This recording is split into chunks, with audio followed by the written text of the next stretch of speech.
me, and I was supposed to tell them which one was better, and I had one of those little junior aha moments, like, So I did what I think a lot of us do. I followed my applause.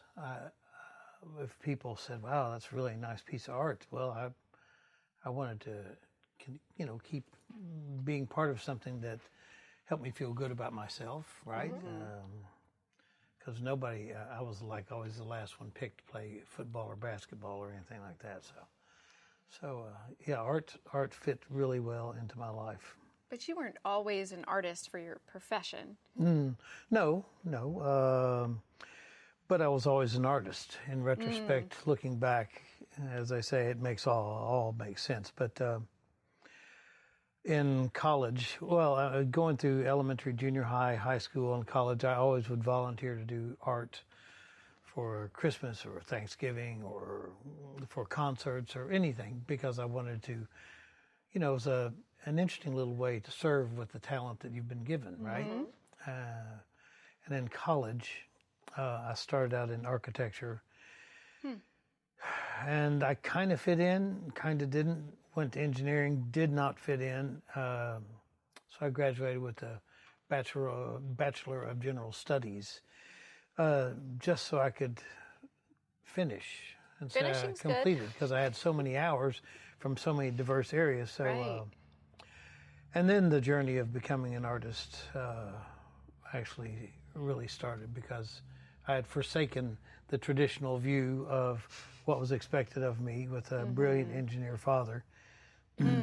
So is that originally why you chose engineering? Well, actually, he suggested architecture because he thought maybe that would satisfy maybe what I inherited and from him, as well as the creative part. So I gave it a good shot. I enjoyed it. I mean, I still have benefited from what I learned in architecture, in engineering, and everything else I studied. But once you know you are who you are, then you got to stop being who you aren't, right? Right. Yeah. Exactly. So then I had to figure out how to become an artist. Yeah, that was fun.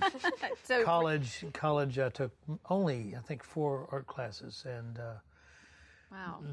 They had no clue as to how to make a living, because if I'd gone to the College of Fine Arts, which I didn't really care for, because it seemed like the options at that time were you can become a professor and you can teach art, right, and then you can do art, but they weren't really, that wasn't making a living in my eyes. I wanted to know how to make a living as an artist. So the starving artist concept was. Do I look like I'm starving? No, you don't actually. Don't say anything. No, there was one of the greatest things that ever happened was marrying Cindy, because now it's been over 43 years, but she never told me to get a job. She never doubted me. She always believed in me, and wow. And I attribute a huge part of my success to not having to fight at home over, over what looked right. It's like, how much money do you make, or things like that. And we certainly have had some really good years, some spectacular years, but it's a lot like a roller coaster. If you like to ride, it's awesome. Yeah, right. If you want to go around the merry-go-round, then it's the same thing. Just kind of go up and down and up and down. But, if you want a great ride, then you find who you are and chase after that. Yeah. So how did you go from just being an artist to now? I know a large body of your work, you're actually painting images of Christ, of Jesus. And what inspired you to go down that path? Early on as a young person, I think when I was 5, I was absolutely convinced, because of one experience, that God was real, and didn't really know, quite what to do with that. But I never wavered from that. I have taken some scenic bypasses. Haven't we all? But, yeah, right. But there was never any doubt that God was real. And so really in kindergarten, the same time that this little sprout of art is growing, this little sprout of God is growing. And I suppose it was 1975. I was a lifeguard at the Playboy Club in Lake Geneva, Wisconsin, where my precious wife was also working as a bunny. Mm-hmm. And I was in the basement of the cafeteria and reading because, God, as soon as I got out of college, it was like reading all of a sudden was fun. Right. Yeah, it's like When you don't have the to. exam is in 5 minutes and you've been up all night. You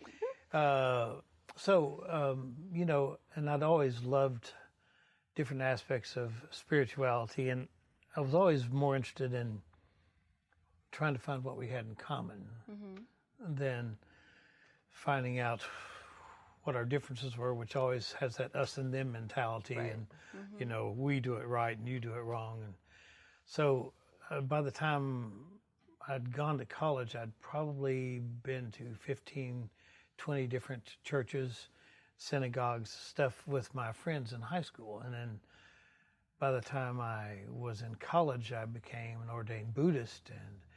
And after I got out of college and studied esoteric things and the pagan religions, because it's like there's a lot of information in there. And it's like, do you just want to have your blinders on and go, this is what I know and this is what I believe and this is all I will know and believe? And it didn't seem like a well-rounded education. Yeah, well, God can take it too. I mean, He can. He's like, you keep searching, you're gonna find. You know, and so what's true and what's not. I actually have I've worshipped with Muslims and Hindus and Jews and Buddhists and North American Indians. And so then, why did you choose Jesus then? well, at that very moment in the basement of the Playboy Club, I was reading something that said it was beautifully stated, more so than I can probably do, but it just said it's such a shame that the 20th century artists have not been able to portray Jesus showing his humor, his mercy, his compassion, just all these things about the human Jesus, which unfortunately in the roller coaster ride of Christianity, the human Jesus was in the very back car and the glorified and risen Christ was in the front of the car, you know, and it's like, well, what about the one people fell in love with? But there's the baby too, and all these stages, but not the one you could Christ on the relate cross, to. Yeah. right? Yeah, the one that walked among us, and sometimes it felt like that the human Jesus had been taken away from us, and so we ended up with what I kind of called the touch me not Jesus, you know, the unattainable, the glorified, the risen, the one that's hanging on the cross. It's like, but there was so much between his birth and his death and resurrection that also changed the world. And so, But they're focusing on the icon. well, Instead of and the iconography was an important part of the teaching lesson, right? I mean, Yes. the Catholic Church was probably the first great sponsor of art. And the crucified and resurrected Christ was a big part of their message, because early on it seemed like it was easier to get people to choose God or Jesus out of fear, right? Right. Right. And Absolutely. get to that fear thing I heard you talking about. You know, and it's like, well, if I don't believe this, I'm going to go to hell. And, you know, it was a pretty good whipping stick.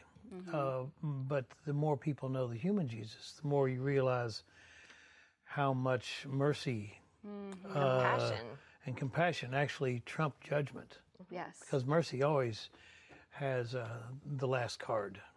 Which I want to highlight my absolute most favorite piece, and most people's favorite of yours. Like, this is such an iconic statement. Calvary. That's Calvary, and in it we're actually showing Christ there meeting us in our most broken place. Right, because it says in several places things like, I will never leave you or forsake you.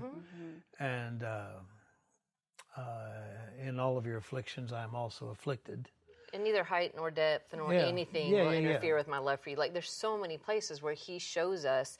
When I was getting raped as a 5-year-old, it broke his heart, but he didn't abandon me Right. during that. That's why I painted broken dolls, right? Mm-hmm. Right, and that's, again, portraying visually that heart that meets us in that place, the real, compassionate, warm, loving, heartbroken Jesus that isn't an icon. It's the real living, I can build a relationship with instead of just the religion thing that seems to supersede a lot of other people's perspectives. The religion about Jesus. Right. And have you gotten, by the way, I mean, do you receive from people messages, or do people speak to you about how your art has touched them? Yes, thank you. It'd be more fun to let them say it instead of me, because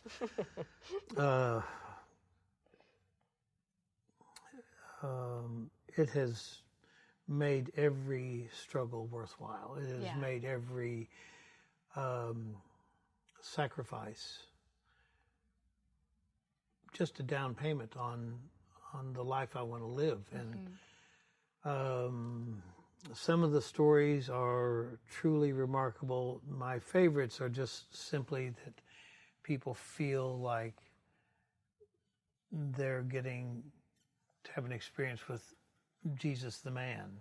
Right. Not just Jesus the Christ, and I mean, he's both. He ascended on high not only as God, but as a man. He took that with him, and that will forever be part of him. And that means it's really important that we not lose the opportunity to learn more about Jesus the man. And so Art for God, that's the mission statement, to reflect the life and teachings of Jesus. And to represent that in a way that touches our hearts and souls, because art has like a direct access to our hearts, to our emotions. To Speed of light, baby. It does. It just worth 1,000 words. That's right. Speed of sound, you can block it out, but the speed of light's too late. Yep, you've already seen it. You've seen it. Can't unsee it. So. And that does affect how we see ourselves, how we see others, how we see the world, how we see Christ. All of that plays in together, and having the opportunity to see your art and how that's touched me, having the opportunity to share it with others. And I know you've traveled the world, and I know you've done these interviews and whatever, and spoken this all over the place. But to have your art be something that we can share with people who are hurting and broken and devastated and don't feel understood is so powerful, which is why we're giving you our prize for the day. The ex-victim of the week. Thank you so much, Stephen. I'd like to thank my manager. I don't have one of those. Well, your wife. Do we have any time left? Not really. Not too much, no. Oh, boo, because I wanted to mention something very, very quickly, because you're talking about fear, and bottom line, it kind of relates to fear of the unknown. Right. And for God's sake, people, if we knew what was going to happen, we wouldn't need faith. Amen. So it's important. Thank you. Bloom today? Absolutely. Bloom today. A free PDF copy of the Bloom in the Dark book and a full list of Bloom Today's coaching tools can be found on bloomtodaytv.com. Then visit Bloom Today's Facebook group for deeper conversation.